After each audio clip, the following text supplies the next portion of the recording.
Today we go to the Mayflower Pub in Rotherhithe, a place that looks like it's been preserved exactly as it was in the 1600s, except now the chips don't contain any mysterious bones.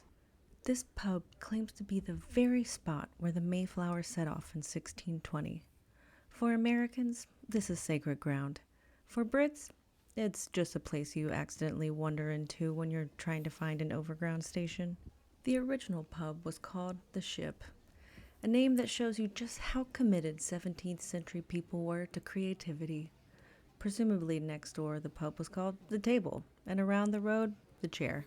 Back then, the Thames wasn't just a river.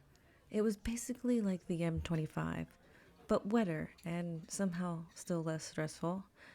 Everything moved by water, so this pub acted as a departure lounge for anyone about to risk their life to cross the Atlantic.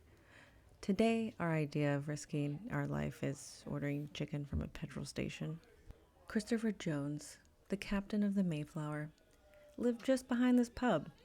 His commute to work was suspiciously short, and if he had lived today, he'd be that colleague who's always saying, "I'm going to work from home," which really meant I'm going to be in the pub.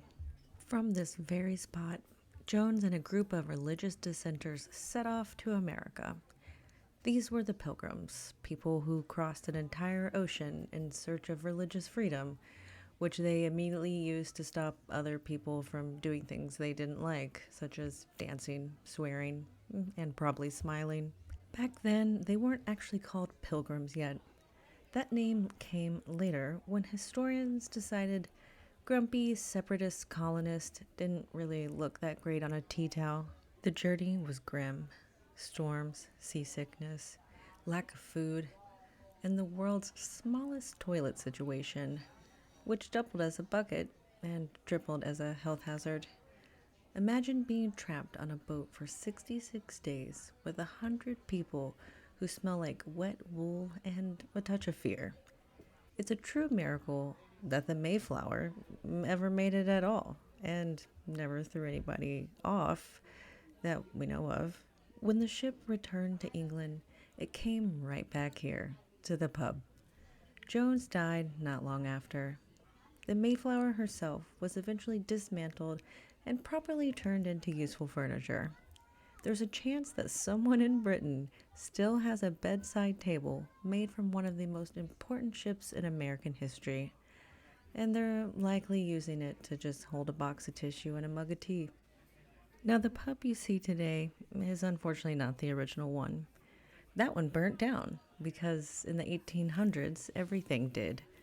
London treated fire safety like a fun suggestion rather than a rule. So the pub was built, but crucially on the same historic spot. Americans still come here in droves, me included, hoping to touch something the pilgrims touched, like the beams or the bar or maybe a same pint glass. Most don't realize that the actual 1620 beam is now probably a coat rack in someone's hallway. And unlike the pilgrims, I'm gonna have a delicious snack. Now, we were here on the day for Sunday roast, and I gotta say, it was delicious and I highly recommend.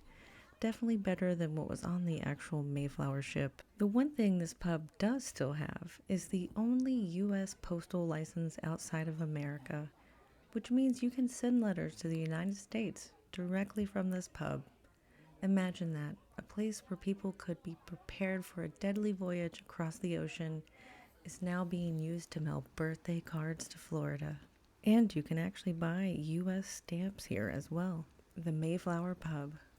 Proof that sometimes the most important moments in the world start exactly the same place you'll end up on a Sunday. The pub. Please like and subscribe if you'd like to go on a journey for another pint with me.